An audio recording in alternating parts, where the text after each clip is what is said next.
Hi, welcome to Peace Run podcast number 4. Today we will be joined by Devashishu and Apaga, and we will be remembering Apaga's husband, Dipavajan, who sadly passed away in September of 2019. We will be remembering his remarkable self-giving contributions to the Peace Run in Europe and Peace Runs around the world.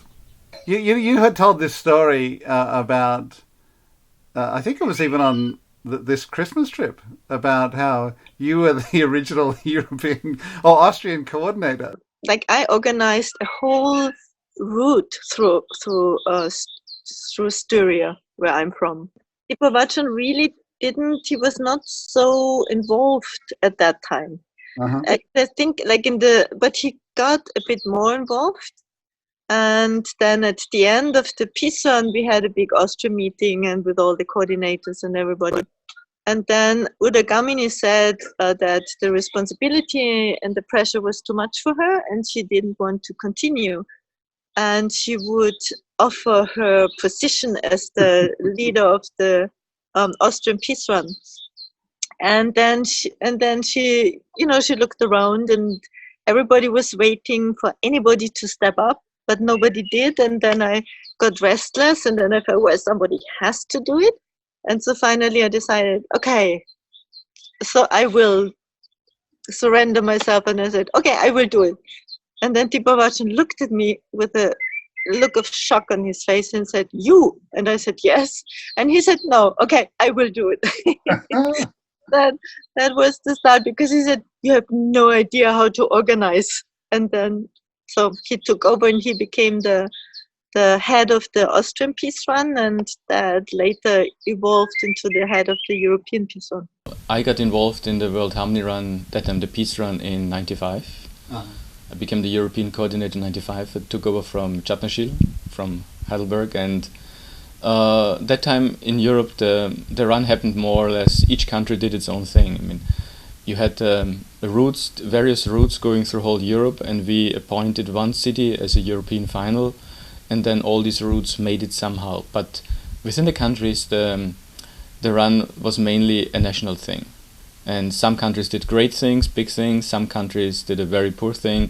Somehow the idea got born, why not creating one international team and running through all the European countries as a special Millennium Project.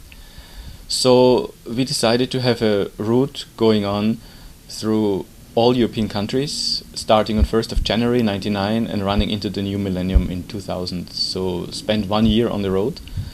And we had 2 vans, we had runners from all major countries all throughout the year, and we spent simply a year on the road.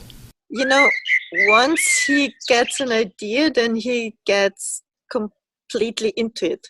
Right. And he was fascinated by that idea. And, then he started thinking of vans and one route through Europe with a team, with a permanent team. And at one point, he was gone for a whole year. And that was from January 1999 to December 2000. I think that was the first round Europe run. Do you remember, Devashishu? Yes, that was the first one. Yeah, I think it was a big breakthrough because, as Apaga has been saying, I think before then there were routes that would come from different parts of Europe. Probably in 87, 89 was just Western Europe anyway. And then in the 90s, it expanded into Eastern Europe. They started doing runs as well. It started very fragmented, and then you'd have to make these little connections. And it was a bold move, because you're talking about a run going all around Europe to some countries that still at that time were pretty, it was hard to get maps. It was hard to deal with the different languages and the ideas of peace run in different countries. So it was a very, very bold move to try to bring real oneness to the European continent and to have a run that would really combine, unify all the different countries. In 99 we started in Lisbon, in Portugal, on the most western part of Europe, and we finished in London for the new millennium, and we ran a very nice route all around. So we went to the very far south, we went to Malta, we went to the eastern part, we went to Russia, we went to the northern part, we went to Norway, and then we made our way back to United Kingdom. That time, Europe was quite a wild place. Some countries were. Definitely Van Strimbochor was quite a wild place, and we had no real experience in those countries.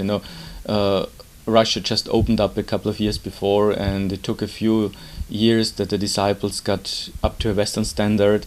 But when you go to Van Strimbochor, especially Russia, Ukraine, Belarus, these countries, you're in a different world. And they had a totally different approach to World Harmony Run, which was actually good, but also the standards were quite different in many ways. And this was one of the great things we did with the European run, is we got so many experiences in all those countries that we could set a new standard, and we exported this standard throughout all the other countries. And so in general we got a standard all over Europe that is now pretty much the same.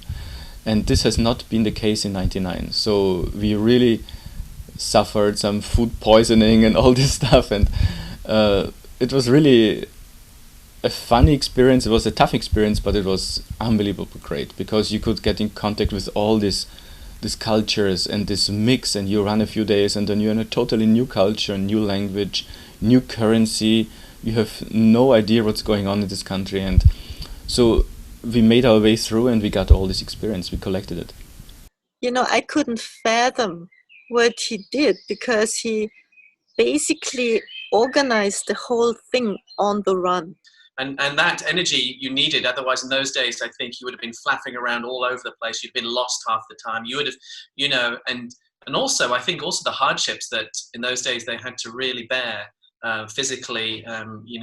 Just a lot of people just wouldn't be able to have led a team through all that. It would have been very, very tough. But he somehow had a very single-minded, purposeful energy that cut through all of the, sort of possible despair, and just made it happen. And like you say, he would find this town hall, he'd find, and he knew how to sort of like minimize the fuss, minimize the worry, minimize the commotion, and just get on with it. And that definitely was somebody who with those qualities was definitely needed for those peace runs. You have to link very quickly into this new situation.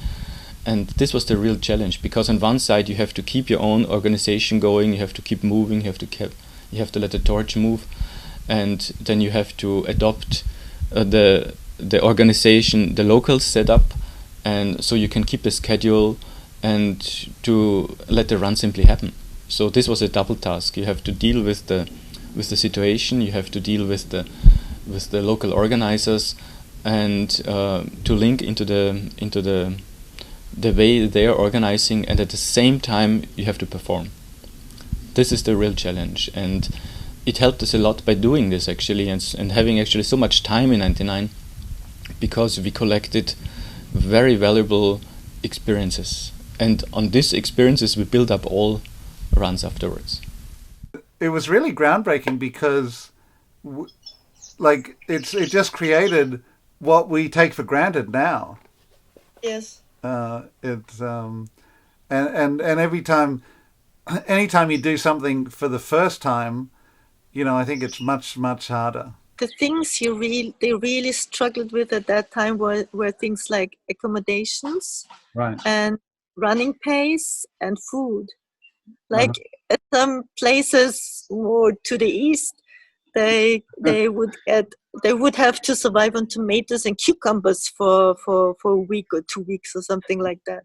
He once said to me that they realized early on that they were supposed to run for a year, and they could do it much quicker.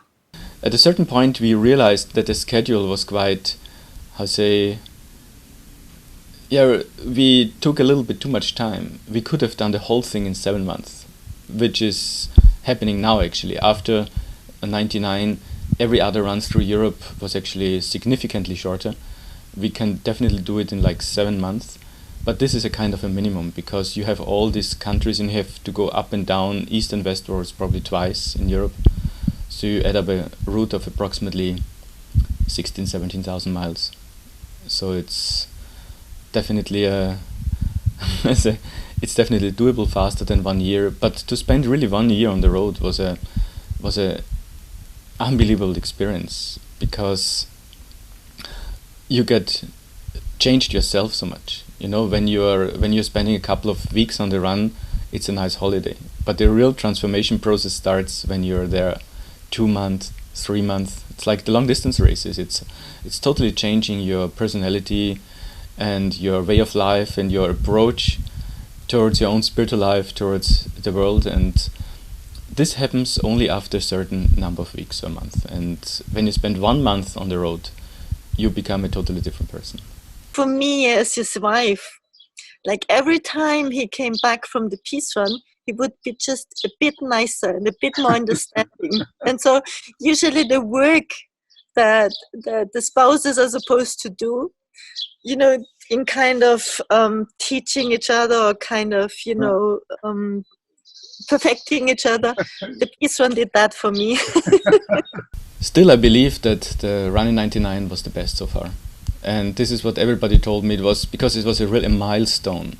Everything else did not really transcend it. It transcended maybe in distance or in people or in many other fields, but not in uniqueness. The uniqueness was there. It was the first time something like this happened. And the response was also according to this. We had incredible media experiences. I gave 300 TV interviews in '99. And we had millions of people watching the run, especially on the media, especially on television. We had many live television broadcasts, and sometimes we had press conferences with 8, 9, 10 different news agencies and television stations there. And especially the Eastern European countries are very well organized, and sports plays a very high significant role in their society, and still does actually, because this was one of the let's say of the approaches also of the Soviet Union and the Warsaw Pact countries, and especially the communist era, to promote sports and athletics a lot. So they had built up also their own infrastructure to promote it.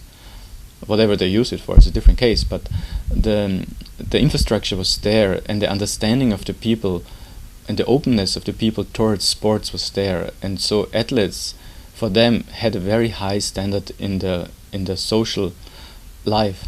So when a run happens, so the people, they looked up to you. They looked up to you as role models, you know. And when you especially come from the West, they were not used to Westerners so much. They were not used to Americans or British or Italians or Germans.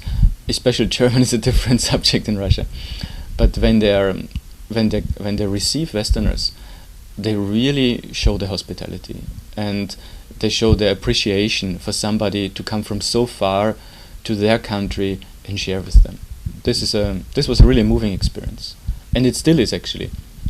When you go nowadays to the Eastern European countries, especially Vanestream-Bojor, what's really outstanding in those countries is it's an incredible hospitality. You can still feel it. I really think that either Dipavajan was created for the peace run or the peace run was created for Dipavajan.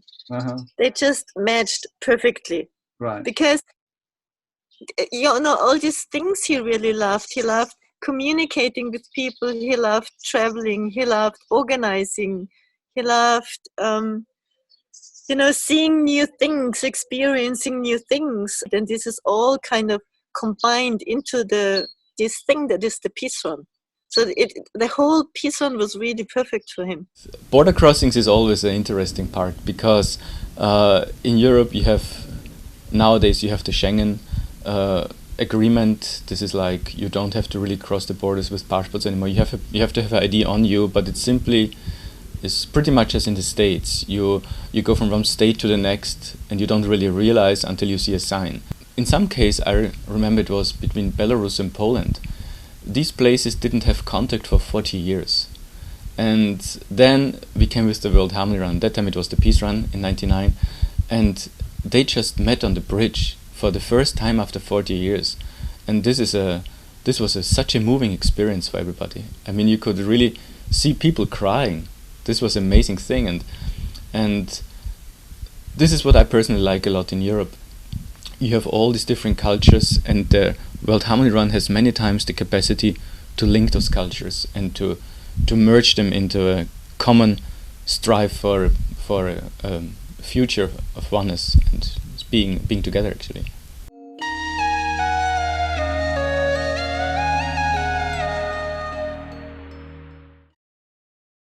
peace run.